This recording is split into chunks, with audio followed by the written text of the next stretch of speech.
राजकोट में लाखों की संख्या में जुटे राजपूत, बीजेपी को दिया बहिष्कार वाला अल्टीमेटम। पूरे देश में बीजेपी के खिलाफ वोटिंग का ऐलान। વર્ષોથી રાજપૂત સમાજ જે કાંઈ અનુભવી રહ્યો હતો, चारों तरफ भीड़ ही भीड़ दिखाई दे रही है। ये कोई राजनीतिक रैली नहीं और ना ही पैसा देकर बुलाई गई भीड़ है, बल्कि सिर्फ एक मैसेज फॉरवर्ड हुआ और लाखों लोग जुट गए। राजकोट के रतनपुर गांव में उमड़े इस जन सैलाब ने बीजेपी के पसीने छुड़ा दिए हैं। ये भीड़ जन सैलाब राजपूत समाज की इज्जत, मान, मर्यादा के लिए एकजुट हुई है। सभी की जुबान पर एक ही बात है, इस बार बीजेपी को सबक सिखाना है।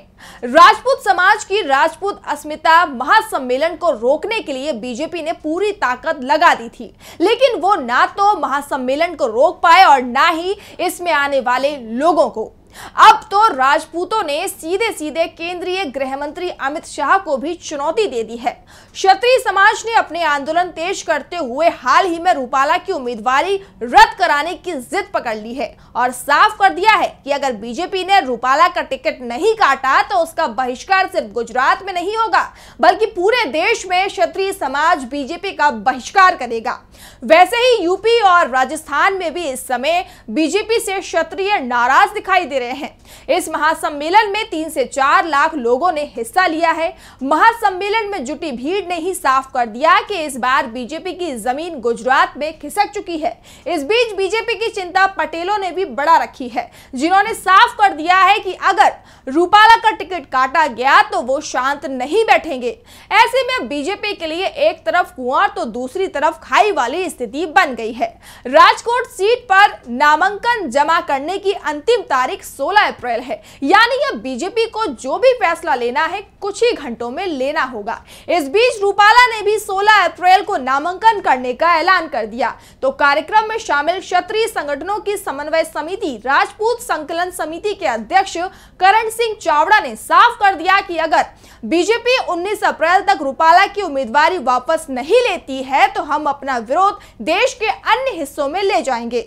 19 अप्रैल को गुजरात में नामांकन वापसी का अंतिम दिन है, यानी अब गेंद पूरी तरह बीजेपी हाईकमान के पाले में है। एक तरफ रूपाला जो अपने बयान को लेकर बार बार माफी मांग रहे हैं, तो दूसरी तरफ क्षत्रिय समाज जो रूपाला को माफ करने को तैयार नहीं है। महासम्मेलन में क्षत्रिय समाज की कोर कमेटी के सदस्य रामजोबा जडेजा ने कहा कि रूपाला की उम्मीदवारी वापस लेने की अपनी मांग पर कायम है। हमने बीजेपी को सीधे सीधे चेतावनी दी है कि रूपाला को जाना होगा और हम उस मांग से अभी तक एक कदम भी पीछे नहीं हटे हैं। रूपाला ने हमारी बेटियों और बहनों का अपमान किया, फिर उन्होंने माफी मांगने का स्वांग रचा, लेकिन हमने उनकी माफी को खारिज कर दिया है। हम रूपाला के खिलाफ अपना विरोध जारी रखेंगे। बीजेपी को राजकोट लोकसभा सीट से उनकी उम्मीदवारी रद्द करनी पड़ेगी, नहीं तो इसकी भारी कीमत चुकानी पड़ेगी। बता दें कि रूपाला के खिलाफ प्रदर्शन सिर्फ गुजरात में नहीं हो रहा, बल्कि राजस्थान में भी ये बड़ा मुद्दा बन चुका है।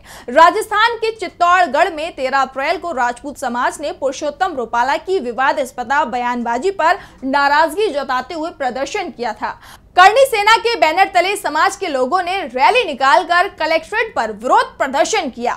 इस दौरान रूपाला का पुतला फूंका गया। इसके बाद करणी सेना ने रूपाला का टिकट नहीं काटने पर अग्नि को साक्षी मानकर समाज के लोगों ने इस चुनाव में बीजेपी को वोट नहीं देने की शपथ ली थी। राष्ट्रीय राजपूत करणी सेना के राष्ट्रीय अध्यक्ष महिपाल सिंह मकराना ने रूपाला का टिकट काटे जाने की मांग की है। दरअसल रूपाला क्षत्रिय समाज के खिलाफ जो उन्होंने टिप्पणी की थी, उसका एक वीडियो 22 मार्च को सोशल मीडिया पर वायरल हो गया था, जिसके तुरंत बाद उन्होंने माफी भी मांग ली थी। हालांकि गुजरात के मुख्य निर्वाचन अधिकारी को यह दावा करते हुए शिकायत दी गई थी कि रूपाला ने आदर्श आचार संहिता का उल्लंघन किया है। गुजरात की सभी 26 लोकसभा सीट पर आपको बता दें कि तीसरे चरण में 7 मई को मतदान होगा और मतगणना 4 जून को होगी।